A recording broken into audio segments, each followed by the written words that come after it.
Fala galera braba da astronomia, eu sou Bismarck Mesquita e no vídeo de hoje a gente vai responder algumas questões de astronomia da OBA de 2022, questões do nível 4, beleza? Esse é o canal Rapadura Cósmica. Se você gosta de astronomia, gosta de Olimpíadas Científicas, já se inscreve no canal e deixa um like aí embaixo. Vamos lá para a primeira questão, ela diz o seguinte: a imagem a seguir da sonda Cassini da NASA traz Júpiter e seu satélite Io. A escala de uma imagem é encontrada medindo-se com uma régua a distância entre dois pontos na imagem cuja separação real em unidades físicas se conhece. Nesse caso, sabemos que o diâmetro de Io é 3.600 km. Desconsidere a distância entre Io e Júpiter e assinale a opção que traz o valor real da largura da faixa equatorial de Júpiter, assinalada na imagem. Já colocamos uma régua sobre a imagem para você fazer esta medida. Então, a gente vai encontrar aqui a nossa proporção. Para responder essa questão é bem simples, basta a gente usar uma regra de 3. A gente tem o valor aqui real de Io, que é 3.600 km, e aqui na imagem ela está sendo medida com 1, 2, 3, 4 milímetros. Então a gente tem 0,4 centímetros. Vou colocar em centímetros para facilitar para a gente. E isso equivale a 3.600 quilômetros. Agora a gente vai medir aqui a faixa equatorial de Júpiter. Ela vai aqui do 4 até 5 e pouco. Até o 5 já é 1 centímetro, né? Aí passa aqui os 1,5, 6, 7, 8. Então 1,8 centímetros está para x, que é o valor que a gente quer descobrir. Então, fazendo essa regra de 3, a gente tem que x é igual a 3.600 vezes 1,8 sobre 0,4. Fazendo essa conta, a gente vai obter o resultado de 16.200 quilômetros, que é o item D dessa questão. Então é uma questão de interpretação e regra de 3. A OBA tem muitas dessas questões. Questão 2. A massa de uma estrela é o combustível para os processos de fusão nuclear. Podemos então presumir que seu tempo de vida na sequência principal é proporcional à massa estelar dividida pela sua luminosidade. É uma medida de sua produção de energia. Os modelos de evolução estelar nos dizem que apenas uma fração da massa de uma estrela está realmente disponível como combustível nuclear. Utilizando o Sol como parâmetro e assumindo que sua vida na sequência principal será de 10 vezes 10 elevado a 9 anos, ou seja, 10 bilhões de anos, o tempo de vida T previsto para uma estrela permanecer na sequência principal dependerá da sua massa m de acordo com a seguinte fórmula. Utilizando a fórmula, assinale a alternativa que traz o tempo de vida da estrela hipergigante com 100 vezes a massa do Sol. Então a gente vai basicamente aplicar os valores que a gente tem nessa fórmula que a questão já nos deu. Então T é igual a 10 elevado a 10, que multiplica a massa do Sol, eu vou chamar aqui de ms, sobre a massa da estrela, que a gente já tem um valor aqui em termos da massa do Sol. Então a gente já coloca aqui 100 ms. Isso aqui é elevado a 5 sobre 2. E aí aqui a gente vai usar uma relaçãozinha, uma propriedade de potenciação e radiciação, né? Isso aqui é a mesma coisa da gente fazer aqui a raiz de 1 sobre 100. A gente vai cortar aqui esse ms com esse, vai ficar 1 sobre 100. E isso aqui vai ficar elevado a 5, né? Isso aqui é a mesma coisa que 1 sobre raiz de 100. E isso daqui elevado a 5. A raiz de 100 a gente sabe que é 10. Então a gente tem que T é igual a 10 elevado a 10, que multiplica 1 sobre 10 elevado a 5. Vai ficar 10 elevado a 10 sobre 10 elevado a 5, né? Como é uma divisão de potências com bases iguais, a gente repete a base e subtrai os expoentes. Então 10 menos 5 é igual a 5. E esse é o valor que a gente tem em anos. 10 elevado a 5 é a mesma coisa aqui que 100 mil anos. Então é o item B dessa questão. Partindo agora para a questão 3. Apelidado de o maior olho do mundo virado para o céu, o Extremely Large Telescope, telescópio extremamente grande em tradução livre, ou apenas ELT, será o maior telescópio óptico do planeta, desenvolvido pelo Observatório Europeu do Sul, ESO, na sigla em inglês, a ser instalado no deserto do Atacama, no Chile. O equipamento terá um espelho que medirá 39 metros de diâmetro, com previsão de inauguração em 2027. O maior telescópio instalado no Brasil fica no Observatório Pico dos Dias, na cidade de Brasópolis, e é administrado pelo Laboratório Nacional de Astrofísica. Seu espelho primário tem 1,6 metro de diâmetro. Vamos marcar esses valores aqui que eles são importantes. Considere que uma câmera digital acoplada ao telescópio do OPD precise de 600 segundos de exposição para registrar a imagem de uma determinada estrela de brilho muito fraco. Assinale a opção que traz o tempo aproximado que o ELT precisará para fazer o registro desta mesma estrela usando esta mesma câmera digital acoplada ao seu espelho. Dica: a luz da estrela é captada pelo espelho principal de um telescópio. Então, quanto maior a área do espelho, mais luz o espelho coleta e mais rapidamente a câmera digital registra sua imagem. Essa dica aqui é muito importante porque a gente tem noção de que essa relação que a gente vai fazer, ela é inversamente proporcional. Quanto maior for o espelho, menos tempo a gente vai precisar para poder registrar uma imagem. Seguinte, o tempo que cada telescópio vai levar para poder tirar uma certa imagem vai depender da área dele, vai depender da área de coleta. E aqui a gente tem os valores dos telescópios, né?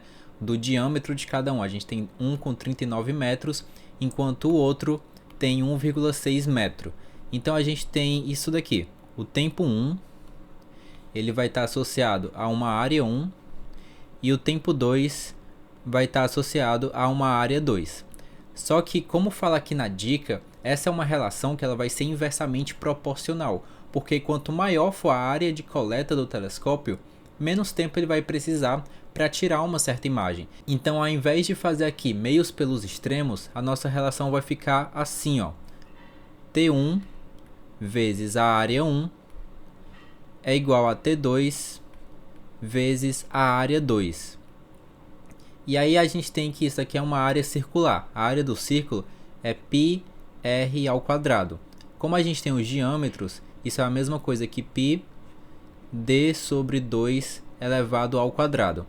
Só que tanto esse π como esse 2 aqui vão se anular quando a gente estiver fazendo a nossa divisão. Porque a gente tem o seguinte, o tempo 2 vai ser igual a área 1 sobre a área 2 vezes o tempo 1, certo? O tempo 1 que eu estou considerando é esse telescópio aqui, que tem 1,6 metros, e ele precisa de 600 segundos para tirar uma certa imagem. Então, quando a gente for fazer essa divisão aqui, o que a gente vai precisar, na verdade, é só dos diâmetros. Então, o diâmetro 1 é 1,6 sobre 39.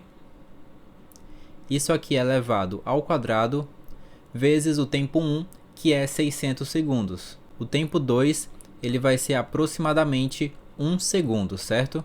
Que no caso é o item A dessa questão. Questão 4. Netuno é o 8º planeta do Sistema Solar, o último a partir do Sol desde a reclassificação de Plutão para a categoria de planeta não em 2006. Pertencente ao grupo dos gigantes gasosos com massa equivalente a 17 massas terrestres, Netuno orbita o Sol a uma distância média de 30,1 unidades astronômicas. A órbita de Netuno possui período orbital de aproximadamente 164 anos terrestres e sua excentricidade é somente de 0,011, o que faz dela uma das órbitas mais circulares dentre os planetas do Sistema Solar. Em relação à perpendicular ao plano da sua órbita, o eixo de rotação de Netuno é inclinado em 28,3 graus, similar à inclinação do eixo terrestre, que é 23,5 graus. Por isso, o planeta apresenta variações sazonais da radiação solar recebida nos hemisférios norte e sul, tal como a Terra.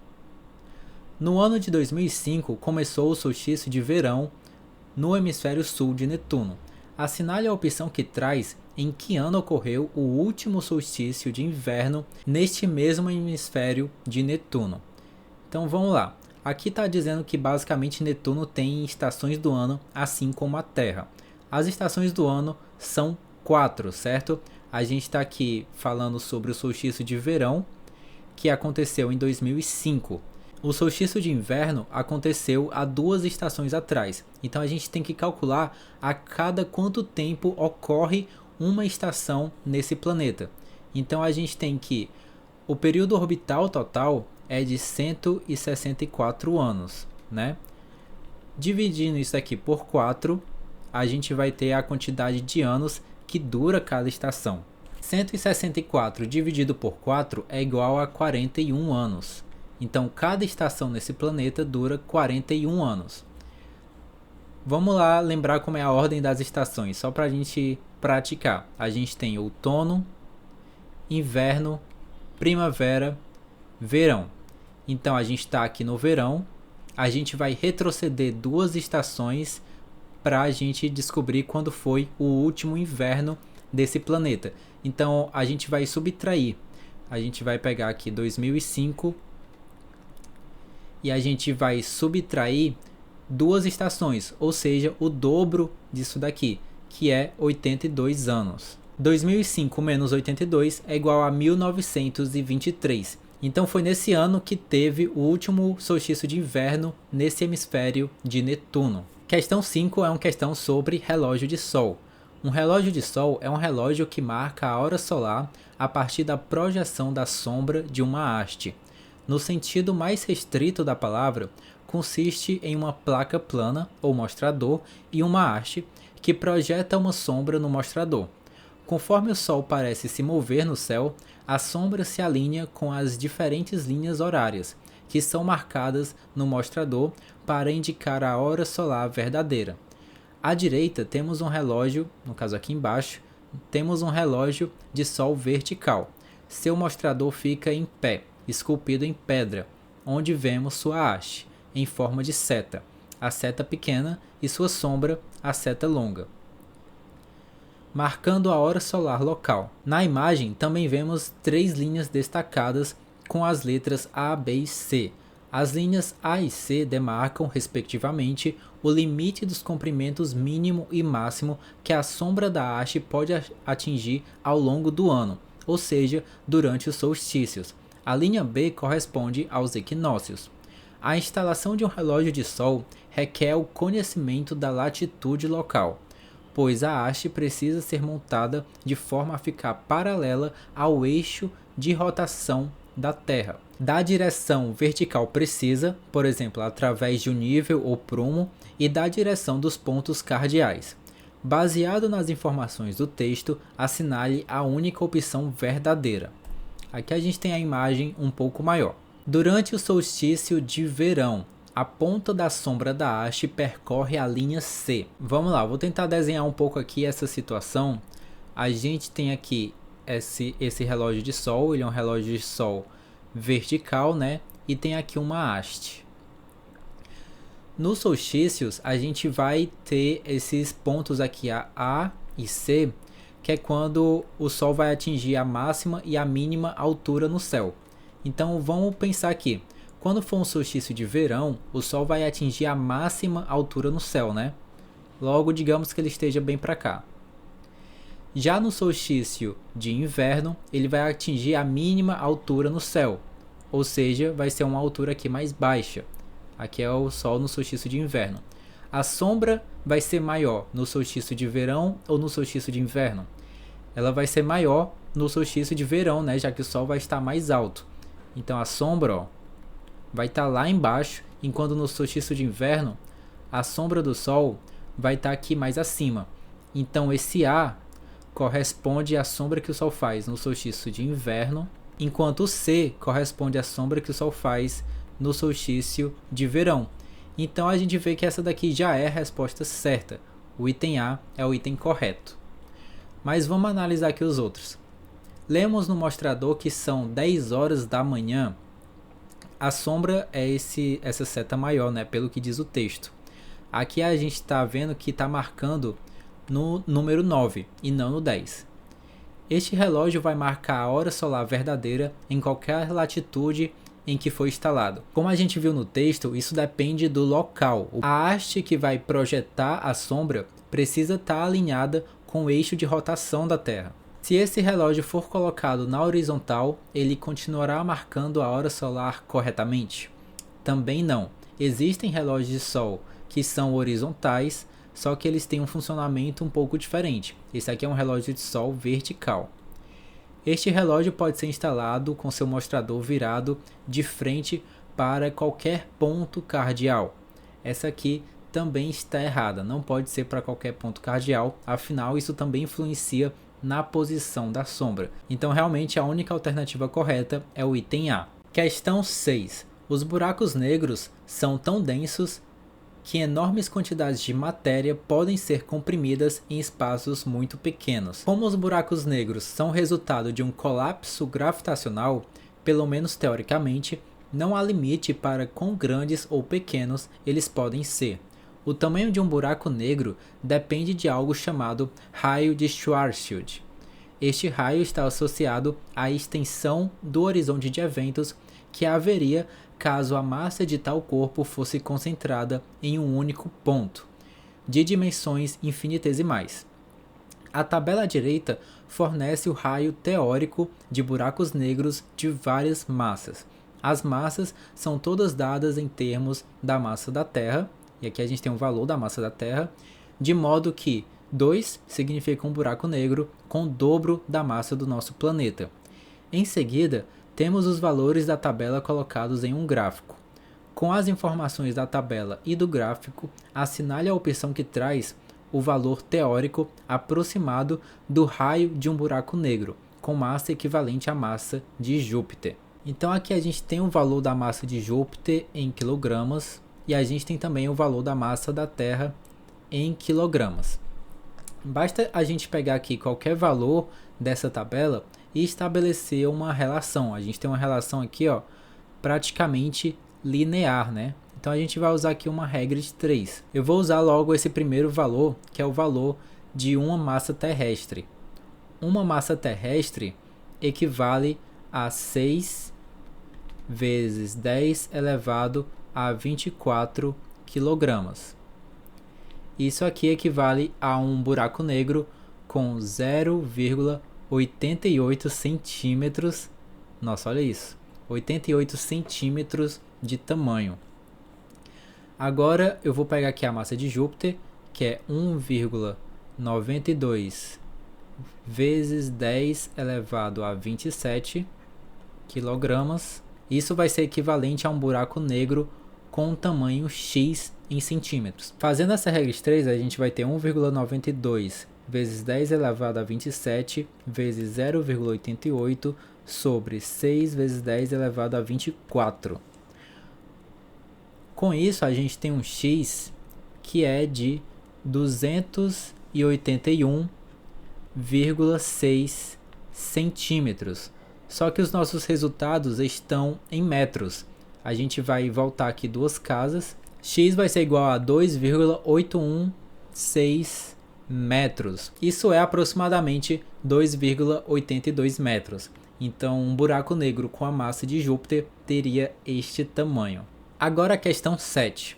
Sem uma atmosfera, não há nada que impeça que milhões de quilogramas de fragmentos de rocha e gelo que vagam pelo espaço atinjam a superfície lunar todo ano. Na Terra, nossa atmosfera nos protege e poucos fragmentos chegam até o solo. Viajando a cerca de 19 km por segundo, esses fragmentos são mais rápidos que uma bala e são totalmente silenciosos e invisíveis até atingirem a superfície da Lua. Isso é algo que os futuros exploradores e colonos lunares precisam se preocupar. Durante 2 anos seguidos, os astrônomos da NASA contaram 100 flashes de luz provenientes do impacto de meteoritos na superfície lunar. Cada um equivale a algumas dezenas de quilogramas de TNT, por isso a preocupação. Considere que os astrônomos só conseguiram observar os impactos em 1/4 da superfície da Lua e que a Lua é esférica com raio de 1.737 km. Com essas informações, assinale a opção que traz o tempo aproximado que uma colônia lunar de 10 km² deverá esperar para ocorrer o impacto direto em suas instalações. Esse número aqui sem flashes parece ser bem importante. Dicas: utilize a fórmula da área de uma esfera, que é 4πr², para calcular a área da superfície da Lua. Calcule a taxa de impactos em termos de meteoritos por km² vezes ano. Multiplique a taxa acima pela área total da colônia lunar. Você obterá um número muito menor do que um meteorito por ano caindo na área da base lunar. Calcule finalmente quanto tempo será necessário para esperar que um meteorito caia na base lunar em questão. Ufa, então vamos seguir aqui esses passos. A questão deu várias dicas. A fórmula da área de uma esfera, que a gente vai usar para calcular a área da superfície da Lua, é 4 vezes π vezes o raio ao quadrado, ou seja, 1737 elevado ao quadrado. Com isso, a gente tem uma área de 3,79 vezes 10 elevado a 6 quilômetros quadrados. O próximo passo é calcular a taxa de impactos em termos de meteoritos por quilômetro quadrado vezes ano. A gente tem que contar os 100 flashes de impactos de meteoritos em 2 anos. Então, em um ano, a gente está aqui querendo saber, em um ano a gente vai ter metade dessa contagem, né? De forma proporcional. Então, em um ano a gente tem cerca de 50 flashes. Esses 50 flashes é considerando apenas 1/4 da superfície da Lua. Então a gente tem 50 flashes, 50 meteoritos, está proporcional a 3,79 vezes 10 elevado a 6, só que dividido por 4. A gente quer saber quantos meteoritos é proporcional a 1 km². Então a gente vai fazer essa regra de 3 aqui. A gente vai ter que x vai ser igual a 50 dividido por 3,79 vezes 10 elevado a 6, isso aqui sobre 4, né? Com isso, a gente tem uma taxa de 5,27 vezes 10 elevado a menos 6 meteoritos por km² vezes ano. Essa é a nossa taxa, realmente é um valor bem menor do que 1. Um detalhe, na verdade esse elevado aqui é elevado a 7, tá? Na minha calculadora deu certo porque eu usei o resultado que já estava salvo, mas isso aqui é elevado a 7. De qualquer forma, a gente vai obter essa taxa aqui. Só que essa é uma taxa por km². A gente vai multiplicar isso aqui por 10 para obter a taxa especificamente na colônia lunar. Então a gente vai ter que a taxa na colônia vai ser igual a 5,27, que é aproximadamente 5,3 vezes 10 elevado a menos 5 meteoritos por ano, certo? Então, a partir disso, basta a gente fazer essa relação. A gente tem 5,3 vezes 10 elevado a menos 5 a cada um ano. Então, um meteorito está para quantos anos? Nosso tempo t. Fazendo essa regra de 3, o tempo vai ser igual a 1 sobre... Tá ficando bem apertado aqui, mas fica 1 sobre 5,3 vezes 10 elevado a menos 5.